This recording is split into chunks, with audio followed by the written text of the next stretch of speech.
can we ask you about tomorrow? There'll be that discussion on the new community growth strategy, something that you've been waiting for. Council's been looking forward to for a couple of months, I think probably longer. Years. Your thoughts about what's in the report? I am so glad you asked me that question, because of all of the things that we talk about and all of the things that distract us from time to time, big and little, this is by far the most important thing the city is working on right now, by far. Because this question is about how we grow. So since 2010, we have shifted from a place in Calgary where essentially the city, meaning every taxpayer in the city, was massively subsidizing suburban sprawl in the service of more housing affordability. And what we learned is it didn't work. It didn't actually lead to more housing affordability. So between 2010 and 2013, with the cooperation of the development industry, we really shifted the formula to end what I used to call the sprawl subsidy, and to really make sure that growth pays for itself. So we were a little early to declare victory, however, because as we have learned, there are some investments, some smaller investments that are needed from the city in order to be able to facilitate growth of the greenfield development industry, in other words, growth in new neighborhoods. So a little while ago, a few months ago, city administration and city council agreed that every taxpayer, all of us, should actually pay a little bit to help make sure that that new growth can happen. So that means that as new communities are being built, they don't cover their operating costs. So all of us have to pay for fire coverage, for example, or street cleaning in those neighborhoods until they're full, and sometimes even after they're full.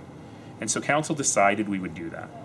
That was the result of intense lobbying from the development industry, and it was the right decision to do.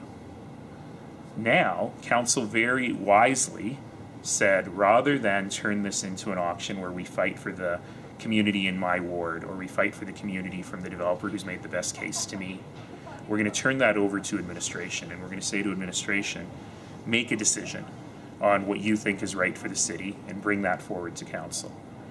Council said to administration that we think that the growth capacity of the city right now is between 6 and 12 neighborhoods.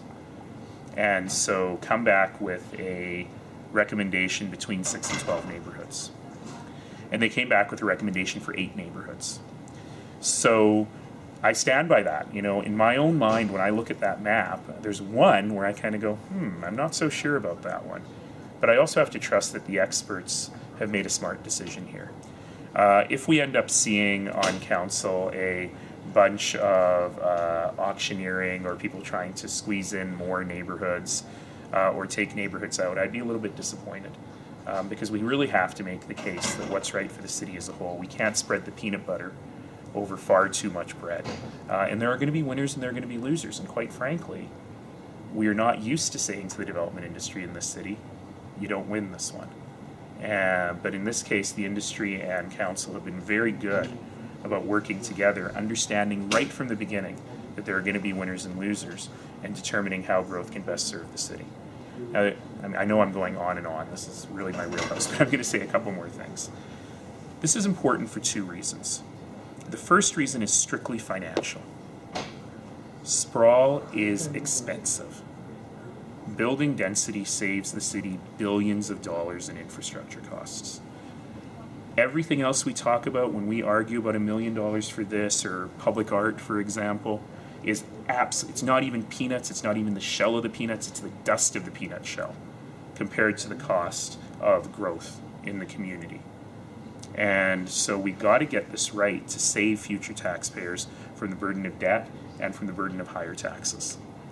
The second reason why it's so important is because it's all about quality of life. You know, we're saying to the people in Mackenzie Town, for example, you have been in that place for 30 years. By the time that neighborhood has been there for 40 years, you may get rapid transit.